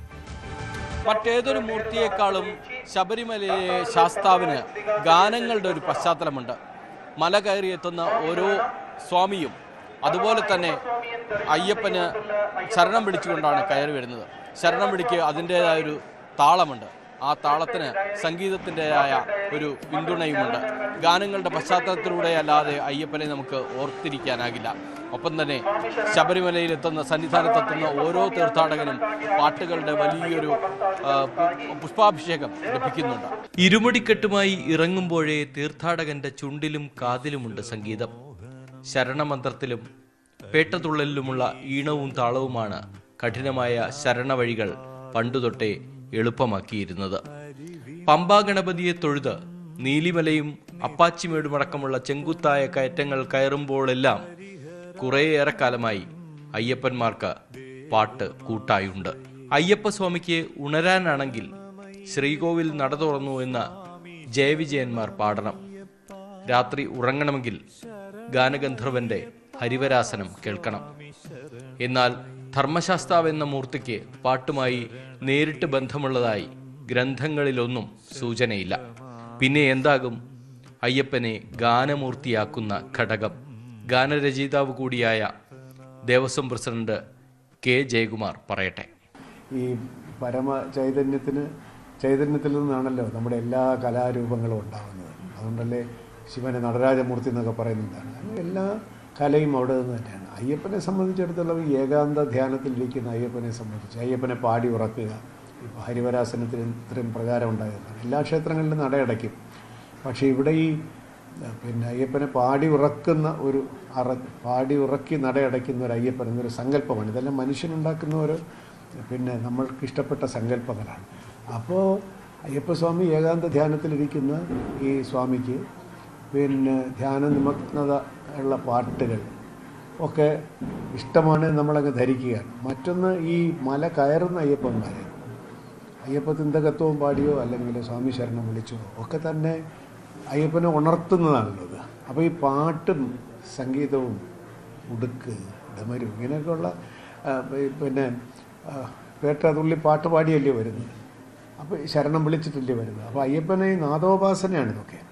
അന്തരംഗ വിഹാരിയല്ലേ സ്വാമി അയ്യപ്പൻ എന്ന പാട്ടിലൂടെ ചോദിച്ചു പോയത് എന്തുകൊണ്ടാണെന്ന് കൂടി കെ ജയകുമാർ പറയുന്നത് കേൾക്കൂ. ഇതൊക്കെ ഒരു താളമാണ് കേട്ടോ. നമ്മൾ അയ്യപ്പനെ പറ്റി ഓർക്കുമ്പോൾ നമ്മൾ ശരിക്കും പറഞ്ഞാൽ നമ്മൾ അവിടെ നിന്ന് അയ്യപ്പനോട് എന്ത് പറയുന്നു എന്നുള്ളത് പാട്ടിലാവുന്നു എന്നുള്ളതേ ഉള്ളൂ. നമ്മൾ പല ഭാവത്തിൽ അയ്യപ്പനെ കാണുന്നു. അപ്പോൾ ഇത് അന്തരംഗ വിഹാരി. ഇവിടുന്ന് പോയാലും നമ്മളെ കൂടെ എങ്ങനെയാണ് അയ്യപ്പൻ വരുന്നത്? അന്തരംഗത്തിൽ വിഹരിക്കുക എന്നുള്ളതാണ്. അന്തര്യാമിയാകുന്ന ഭഗവാൻ. അപ്പം ഹൃദയശവാസി എന്നൊക്കെ ഭഗവത്ഗീതയെ പറയുന്നത്, ഹൃദയത്തിൽ ഈ സ്നേഹ ചൈതന്യം ഉണ്ടെങ്കിൽ നമ്മുടെ ജീവിതവും ശുദ്ധമാകും, സംഗീതവും വരും, എഴുതാനിരിക്കുമ്പോൾ എല്ലാം വരും. എഴുത്തൊരു വാസ്തവത്തിലൊരു സബ് കോൺഷ്യസ് ആക്ടിവിറ്റിയാണ്. അൺകോൺഷ്യസ് നമ്മളൊരു സബ് കോൺഷ്യസ് ഉപബോധ മനസ്സിൽ നിന്നാണ് ഇത് വരുന്നത്. നമ്മൾ ബോധപൂർവ്വം ഇങ്ങനെ ഒരു പാട്ട് എഴുതി കളഞ്ഞിരുന്ന ഒരു വരി പോലും എഴുതാൻ പറ്റില്ല. മ്യൂസിക് ചെയ്യുന്നത് അങ്ങനെയാണ്. അത് വേറെ എവിടുന്നോ വരികയാണ്. ആ വേറെ എവിടുന്നോ എന്നുള്ളൊരു സ്രോതസ്സ് അത് ഈ വലിയ നമ്മുടെ എറ്റേണൽ ട്രൂത്തുമായിട്ട് മനസ്സിൻ്റെ അബോധത്തിലൂടെ കണക്ട് ചെയ്യപ്പെട്ടിരിക്കുന്നതാണ് എൻ്റെ വിശ്വാസം കേട്ടോ. അതുകൊണ്ട് നമ്മൾ അതാണ് ധ്യാനം. അതാണ് കയ്യിൽ വീണയും പാദങ്ങൾക്കരികിൽ വേദങ്ങളുമായി യോഗാസനത്തിലിരിക്കുന്ന ജ്ഞാനശാസ്താവിൽ ബ്രഹ്മദേവനും സരസ്വതി ദേവിയും കുടികൊള്ളുന്നു എന്നാണ് സങ്കല്പം. അയ്യപ്പൻ അറിവിൻ്റെയും കലകളുടെയും ദേവനാകുന്നത് ആ രൂപത്തിലെത്തുമ്പോൾ മാത്രമാണ്. എന്നാൽ ശബരിമലയിലെ ശ്രീധർമ്മശാസ്താവിന് ഗാനമാണ് നിത്യമായ നൈവേദ്യം. നീല മലയുടെ മുകളിൽ നീ വസിക്കുന്ന അയ്യപ്പ എന്ന് പാടിയിട്ടുണ്ട് യേശുദാസ്.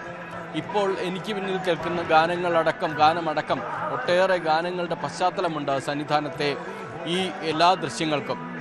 ഓരോ അയ്യപ്പനും സംഗീതത്തിൻ്റെ പിന്തുണയോടുകൂടിയാണ് മല കയറി എത്തുന്നത്. 18-ാം പടി കയറുമ്പോഴും പാട്ടുകളുടെ ഒരു പിൻബലമുണ്ട്. 18 മലദേവതമാരുടെ വനദേവതമാരുടെ അധിവാസ കേന്ദ്രം കൂടിയാണ് 18-ാം പടി. പാട്ടുകളില്ലാതെ തീർത്ഥാടനമില്ല. സന്നിധാനത്ത് നിന്ന് ബിപിൻ മുരളിക്കൊപ്പം സജീവ് സി വാര്യർ, ന്യൂസ് 18. ഇനി തദ്ദേശ തെരഞ്ഞെടുപ്പ് വാർത്തകൾ.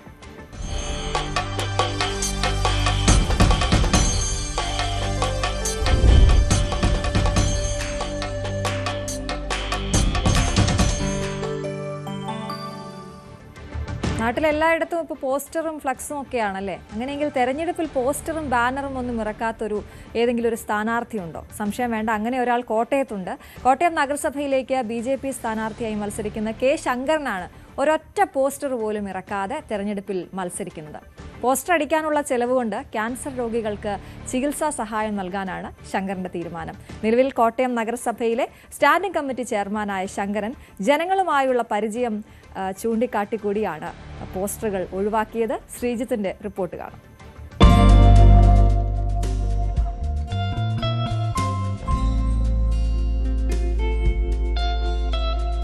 ബസ് സ്റ്റാൻഡൊക്കെ അവിടെ ഉണ്ടോന്നോ? ബസ് സ്റ്റാൻഡൊക്കെ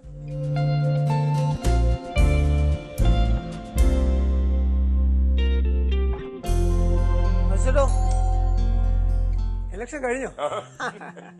സാറേ നമസ്കാരം. മറ്റേ ഇതിന് പോകുന്നുണ്ടോ? ടൂറിന് പോകുന്നുണ്ടോ? ഇല്ല. ചേച്ചിയെ ഇങ്ങോട്ട് ഇറങ്ങിക്കോ.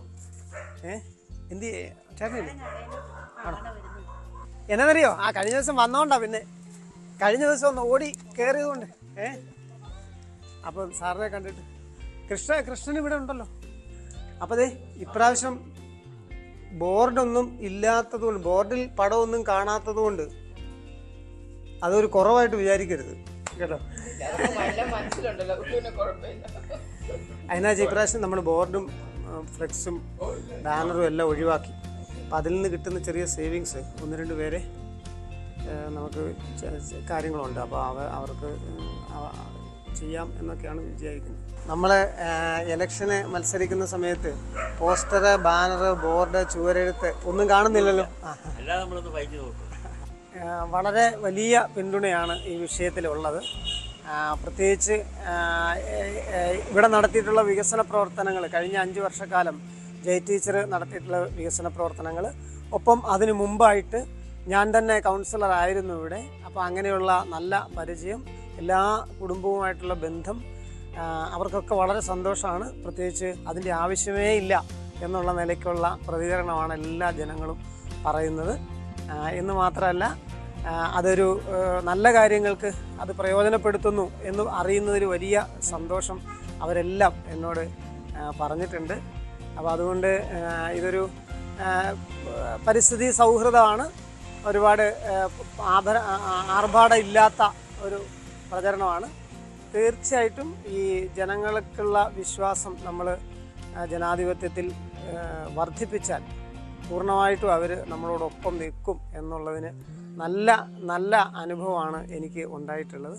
സാറിനെ ഞാൻ ആദ്യം വന്ന് കണ്ടതാണ്. അത് കാരണം ഒരു റൗണ്ട് ഒന്ന് പൂർത്തിയാക്കാമെന്ന് വിചാരിച്ചു. ഇവിടെ കുറച്ച് വീടും കൂടെ കയറാൻ പോസ്റ്ററും ബാനറും ബോർഡും ചുവരെഴുത്തും ഒന്നും ഇല്ല.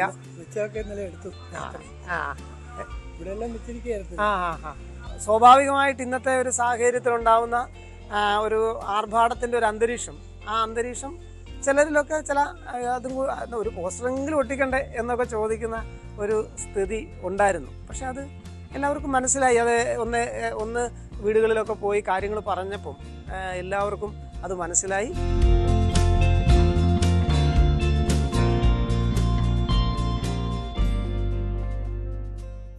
എന്തായാലും ശങ്കരൻ ചേട്ടനൊരു ബിഗ് സല്യൂട്ട് കേട്ടോ. ആത്മവിശ്വാസം വളരെ വലുതാണ്.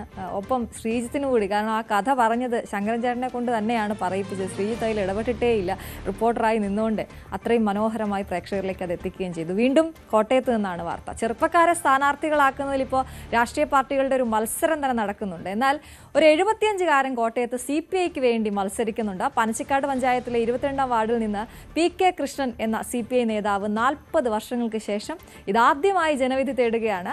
CPIയുടെ വർഗ ബഹുജന സംഘടനകളുടെ ദേശീയ ചുമതലകൾ ഉൾപ്പെടെ വഹിക്കുന്ന ഇദ്ദേഹം മുൻപ് ലഭിച്ച പല അവസരങ്ങളും വേണ്ടെന്ന് വെക്കുകയായിരുന്നു. G ശ്രീജിത്ത് തന്നെ തയ്യാറാക്കിയ റിപ്പോർട്ട് കാണാം.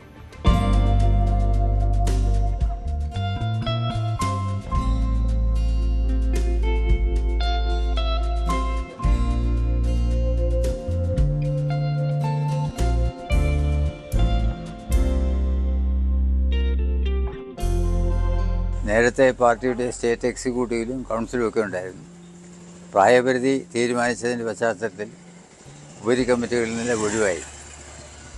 എന്നാൽ ബഹുജന പ്രസ്ഥാനങ്ങളുടെ എല്ലാം നേതൃസ്ഥാനത്ത് ഇപ്പോഴും തുടരുന്നുണ്ട്. AITUCയുടെ ദേശീയ ജനറൽ കൗൺസിൽ അംഗമാണ്. ഭാരതീയ ഖേത് മസ്ദൂർ യൂണിയൻ കർഷക തൊഴിലാളി സംഘടനയുടെ അഖിലേന്ത്യാ സെക്രട്ടറിയാണ്. കേരള കമ്മിറ്റിയിലുണ്ട്. ഇതിൽ വിവിധ ട്രേഡ് യൂണിയനുകളുടെ ഭാരവാഹികളാണ്. ചെത്ത മദ്യവ്യവസായ തൊഴിലാളികൾ, കർഷക തൊഴിലാളി union, motor and engineering workers union, shop and commercial establishment employees union തുടങ്ങിയ യൂണിയനുകളുടെ ഭാരവാഹിയായി തുടരുന്നു. ട്രാവൻകൂർ സിമൻസ് വർക്കേഴ്സ് യൂണിയൻ്റെ പ്രസിഡൻ്റാണ്. അങ്ങനെ ഒട്ടേറെ ട്രേഡ് യൂണിയൻ സംഘടനകളുടെ ഭാരവാഹിയായി ഇപ്പോഴും തുടരുന്നുണ്ട്. ഇപ്പോൾ ഒരു പ്രത്യേക സാഹചര്യത്തിൽ സ്ഥാനാർത്ഥിയായിരുന്നുള്ളൂ. വാർഡിൻ്റെ ഒരു പ്രത്യേകതയ്ക്കനുസരിച്ച് ഈ ഘട്ടത്തിൽ തെരഞ്ഞെടുപ്പിൽ മത്സരിക്കാൻ പാർട്ടി തീരുമാനിച്ചു. അത് അംഗീകരിക്കാനുള്ള ബാധ്യത എനിക്കുണ്ട് എന്നതുകൊണ്ട് അത് ഞാൻ അംഗീകരിച്ചു. അതനുസരിച്ച് സ്ഥാനാർത്ഥിയായി. ഞങ്ങൾ കഴിഞ്ഞ 10-40 വർഷമായി യോജിച്ച് പ്രവർത്തിക്കുന്നവരാണ്, ഒന്നിച്ച് പ്രവർത്തിച്ച്. അദ്ദേഹത്തിൻ്റെ രാഷ്ട്രീയ ജീവിതത്തിലെ ഒരു പ്രധാന സാഹചര്യങ്ങളിലെല്ലാം ഈ പൊതുസമൂഹത്തോട് ചേർന്ന് ജീവിക്കുകയും ഇവിടുത്തെ പ്രത്യേകിച്ച് ഈ നാട്ടിലെ ഒരു വിഷയത്തിൽ കൂടുതലായി കാര്യങ്ങളിൽ ഇടപെടുകയും പൊതുവികസന പ്രവർത്തനങ്ങളിൽ പ്രത്യേകമായി ഇടപെടുകയും ഒക്കെ ചെയ്തിട്ടുണ്ട്. അദ്ദേഹം പാർട്ടിയുടെ ജില്ലാ സെക്രട്ടറി ആയിരിക്കുന്ന സന്ദർഭത്തിൽ ആ സ്വാധീനങ്ങൾ പിന്നീട് സ്റ്റേറ്റ് നിലയിൽ CPIയുടെ സ്റ്റേറ്റ് നിലവിലുള്ള തലത്തിൽ പ്രവർത്തിക്കുന്ന സന്ദർഭങ്ങളിൽ ആ സ്വാധീനങ്ങൾ ഉപയോഗിച്ചുമൊക്കെ ഇവിടെ ഒരുപാടേറെ വികസന പ്രവർത്തനങ്ങൾ നടത്താൻ ഞാൻ കേൾക്കുന്ന സംശുദ്ധ രാഷ്ട്രീയത്തിനുടമകളായ ചില വ്യക്തിത്വങ്ങളുണ്ട്. അത്തരത്തിൽ ഏറ്റവും മുൻപിൽ നിർത്താൻ പറ്റുന്ന ഒരു വ്യക്തിത്വത്തിന് ഉടമയാണ് സഖാവ് PK കൃഷ്ണൻ എന്ന് പറയുന്ന മനുഷ്യൻ. ഞാനിത് സൂചിപ്പിക്കാൻ കാരണം അദ്ദേഹത്തിൻ്റെ വിവിധങ്ങളായ പ്രവർത്തനങ്ങൾ നേരിട്ട് കണ്ട് അനുഭവിച്ചിട്ടുള്ള ഒരാൾ കൂടിയാണ് ഞാൻ. ഒരുപാട് വർഷക്കാലം. കാരണം നമ്മുടെ ഈ നാട്ടിൽ മാത്രമല്ല, കേരള സംസ്ഥാനത്തൊട്ടാകെ വടക്കേ ഇന്ത്യയിലടക്കം രാഷ്ട്രീയ പ്രവർത്തനം നടത്തുകയും സാധാരണ ജനങ്ങളെയും പാവങ്ങളെയും ദരിദ്രരായിട്ടുള്ള ആളുകളിലെയൊക്കെ ചേർത്ത് പിടിച്ചുകൊണ്ട് കൃത്യമായ ഒരു രാഷ്ട്രീയ ബോധത്തോടു കൂടി യാതൊരു ലാഭേച്ഛയും ഇല്ലാതെ രാഷ്ട്രീയ പ്രവർത്തനം നടത്തിയ ഒരു മനുഷ്യനാണ്. അതുകൊണ്ട് തന്നെയാണ് അദ്ദേഹം ഒരു തെരഞ്ഞെടുപ്പ് രാഷ്ട്രീയത്തിലോട്ട് പോലും കടക്കാതിരുന്നത്.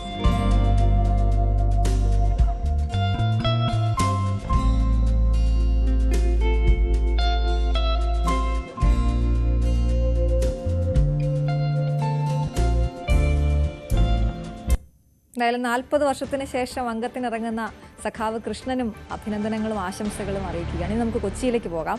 കൊച്ചി കോർപ്പറേഷനിലെ പ്രചാരണ രംഗത്ത് ഹിന്ദിയിലും വോട്ട് അഭ്യർത്ഥന. എറണാകുളം നഗരമധ്യത്തിലെ TD റോഡിലുള്ള വോട്ടർമാർക്കായാണ് ഹിന്ദിയിലും ചുവരെഴുത്ത് നടത്തിയിരിക്കുന്നത്. NDA സ്ഥാനാർത്ഥിയായ സുധാ ദിലീപ് കുമാറാണ് സ്ഥാനാർത്ഥി. ഈ ഹിന്ദിയിൽ ചുവരെഴുത്ത് നടത്തിയിരിക്കുന്നത്. ഉത്തരേന്ത്യക്കാരായ നിരവധി വോട്ടർമാർ ഈ മേഖലയിലുണ്ട്. അവർക്ക് വേണ്ടിയാണ് ഈ ഹിന്ദിയിലുള്ള എഴുത്ത്. വർഷങ്ങൾക്ക് മുന്നേ ബിസിനസ് ആവശ്യമായി കൊച്ചിയിലെത്തിയവരാണ് ഇവർ. डिवीजन में लड़ रही हूँ. मेरा चिन्ह कमल है. भाजपा का आप इस बार भाजपा को वोट दें. नहीं लगता है. मैं तो भी हम भाजपा को वोट സംശയിക്കേണ്ട കൊച്ചി കോർപ്പറേഷനിലെ വോട്ടുപിടുത്തം തന്നെയാണ്. ഇതിപ്പോൾ 14-ാം വാർഡ്. 14-ാം വാർഡിലേക്ക് വരുമ്പോൾ കൂടുതലും ഹിന്ദി സംസാരിക്കുന്നവരും അതോടൊപ്പം തന്നെ നേരത്തെ ഇവിടെ വ്യവസായത്തിന് വേണ്ടി എത്തിയവരെല്ലാം തന്നെ കൂടുതലും വോട്ടർമാരാണ്. BJP സ്ഥാനാർത്ഥിയാണ് സുധാ ദിലീപ് കുമാർ.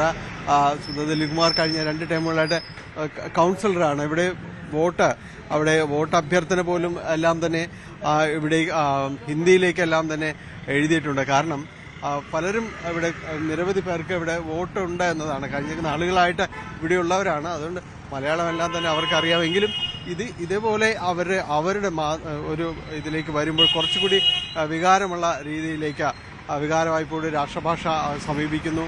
അപ്പോൾ അത് കുറച്ചുകൂടി വോട്ടർമാരുടെ ഒരു സ്വാധീനം അവർക്ക് ഉറപ്പിക്കാനായിട്ട് കഴിയുമെന്നെല്ലാം തന്നെ കണ്ടുകൊണ്ടാണ് ഈ രീതിയിലേക്ക് കൊച്ചിയിലെ ഒരു ക്യാമ്പയിൻ NDA സ്ഥാനാർത്ഥി ആരംഭിച്ചിരിക്കുന്നത്.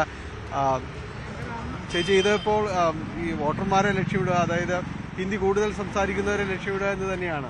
അതെ, തീർച്ചയായിട്ടും ഹിന്ദി സംസാരിക്കുന്നവരെ സംബന്ധിച്ചോളം നമ്മളൊരു നോട്ടീസ്, മലയാളത്തിലൊരു നോട്ടീസ് അച്ചടിച്ച് കൊടുക്കുമ്പോൾ അവർക്ക് വായിക്കാനുള്ള ബുദ്ധിമുട്ടുണ്ട്.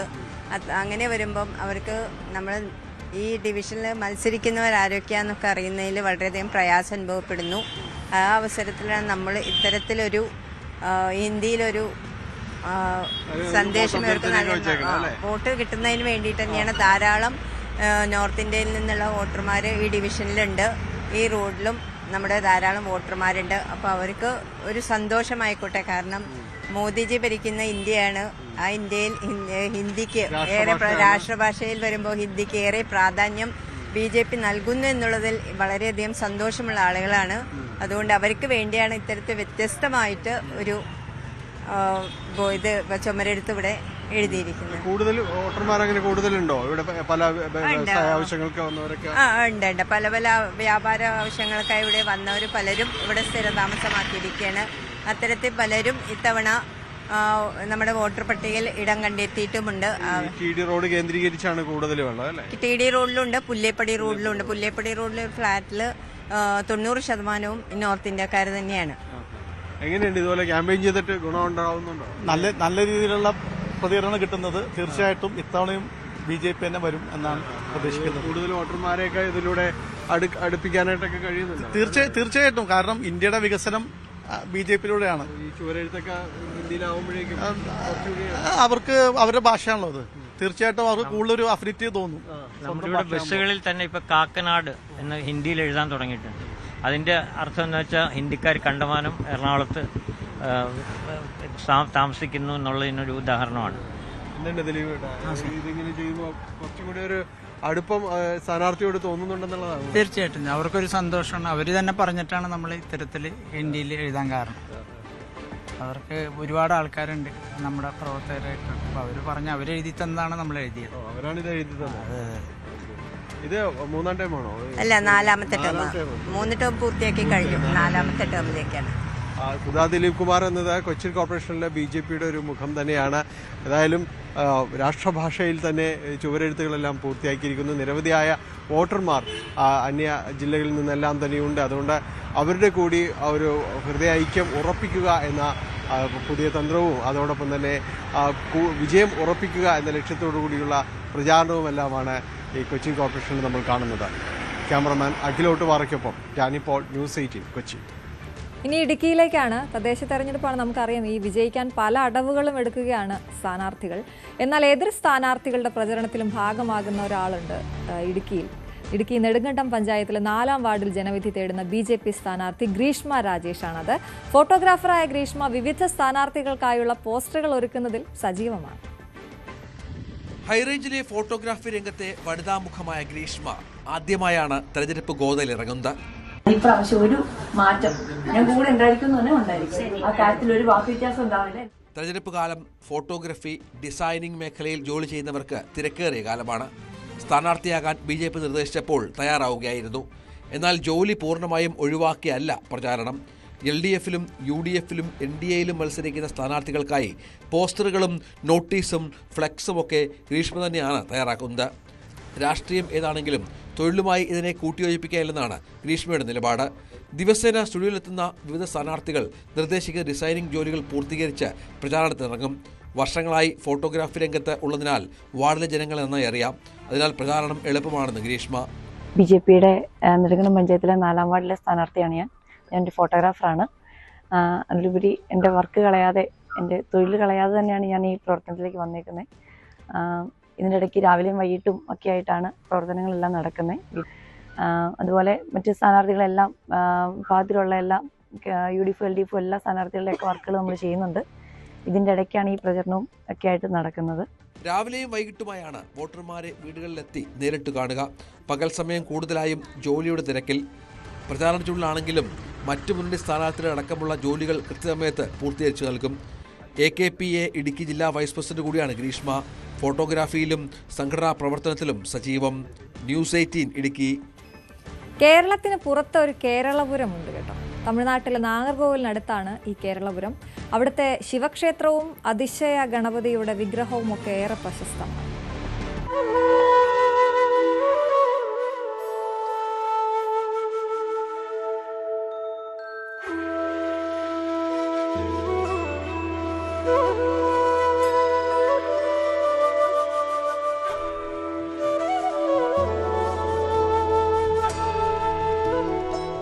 കേരളപുരത്തെ പ്രശസ്തമായ മഹാദേവ ക്ഷേത്രമാണിത്. ഈ മഹാദേവ ക്ഷേത്രത്തിനടുത്ത് തന്നെ ഒരു ഗണപതി ക്ഷേത്രം കൂടിയുണ്ട്. അതിശയ ഗണപതി എന്ന് വിളിക്കപ്പെടുന്ന നിറം മാറുന്ന വിഗ്രഹമുള്ള ഗണപതി ക്ഷേത്രം.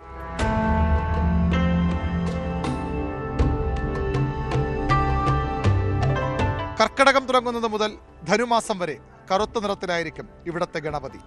മകരം മുതൽ മിഥുനം വരെയുള്ള ഉത്തരായനത്തിൽ വെളുത്ത നിറത്തിലാണ് ഗണേശനെ കാണാൻ കഴിയുക. ഈ സമയം ക്ഷേത്രത്തിലെ കിണറ്റിലെ വെള്ളത്തിനും നിറമാറ്റമുണ്ടാകുമെന്ന് പറയപ്പെടുന്നു. ഗണേശൻ കറക്കുമ്പോൾ വെള്ളം തെളിയും, ഗണേശൻ വെളുക്കുമ്പോൾ വെള്ളം കറക്കും. അവിടം കൊണ്ടും തീരുന്നില്ല അതിശയ ഗണപതി ക്ഷേത്രത്തിലെ അതിശയങ്ങൾ. നൂറ്റാണ്ടുകൾ പഴക്കമുള്ള ഒരു പടുകൂറ്റൻ അരയാലുണ്ട് ഇവിടെ. ഗണേശൻ കറക്കുമ്പോൾ അരയാലിൻ്റെ മുഴുവനിലയും പൊഴിയും. വെളുത്ത ഗണേശനുള്ളപ്പോൾ അരയാൽ തളർക്കും. വിഗ്രഹം നിർമ്മിച്ചിട്ടുള്ള കല്ലിൻ്റെ പ്രത്യേകത കൊണ്ടാണ് ഈ നിറം മാറ്റം സംഭവിക്കുന്നതെന്നാണ് ഒരഭിപ്രായം. ദക്ഷിണായനത്തിലും ഉത്തരായനത്തിലും ഇതെങ്ങനെ കൃത്യമായി സംഭവിക്കുന്നു എന്ന കാര്യത്തിൽ തർക്കങ്ങളുണ്ട്. 12ാം നൂറ്റാണ്ടിലാണ് ഈ ഗണേശനെ പ്രതിഷ്ഠിച്ചതെന്നാണ് കരുതുന്നത്. കേരളവർമ്മ രാജാവ് രാമേശ്വരം ക്ഷേത്രം സന്ദർശിക്കവേ ദേഹശുദ്ധിക്കായി കടലിലിറങ്ങി. രാമേശ്വരത്ത് കടലിലൂടെ മുട്ടളവ് വെള്ളത്തിൽ ഏറെ ദൂരം നടക്കാനാവും. അങ്ങനെ നടക്കുമ്പോൾ രാജാവിൻ്റെ കാലിലെന്തോ തടഞ്ഞു. നോക്കിയപ്പോൾ അതൊരു ഗണേശ വിഗ്രഹമാണെന്ന് കണ്ടു. രാവണൻ ലങ്കയിൽ പൂജിച്ചിരുന്ന ഗണേശ വിഗ്രഹമാണെന്ന് പ്രശ്നവശാൽ തെളിഞ്ഞു. ആ വിഗ്രഹം രാമേശ്വരത്ത് എത്തിയതാകാം. ആ ഗണപതിയെയാണ് കേരളവർമ്മ രാജാവ് കേരളപുരത്തെ മഹാദേവർ ക്ഷേത്രത്തിൽ പ്രതിഷ്ഠിച്ചതെന്നും ഐതിഹ്യം. പ്രതിഷ്ഠ നടന്ന് 6 മാസം കഴിഞ്ഞപ്പോൾ വിഗ്രഹത്തിന് നിറം മാറ്റമുണ്ടായി. മറ്റൊരു പ്രത്യേകത കൂടിയുണ്ട് ഈ ഗണപതി ക്ഷേത്രത്തിന്. ഗോപുരമില്ലാതെ കേരളീയ രീതിയിൽ പണികഴിപ്പിച്ചതാണ് കേരളപുരം ക്ഷേത്രം.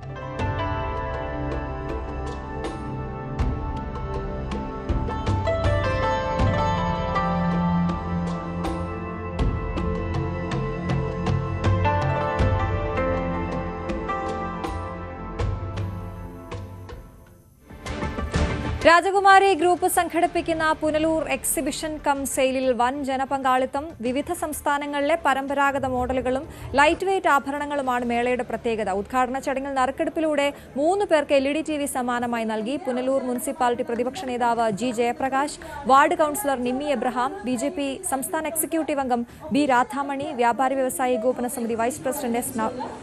നൌഷറുദ്ദീൻ, രാജകുമാരി ഗ്രൂപ്പ് ഡയറക്ടർമാർ തുടങ്ങിയവർ പങ്കെടുത്തു. ചടങ്ങിൽ സോഷ്യൽ മീഡിയ ഇൻഫ്ലുവൻസേഴ്സിനെയും മറ്റ് വിശിഷ്ടാതിഥികളെയും ആദരിച്ചു.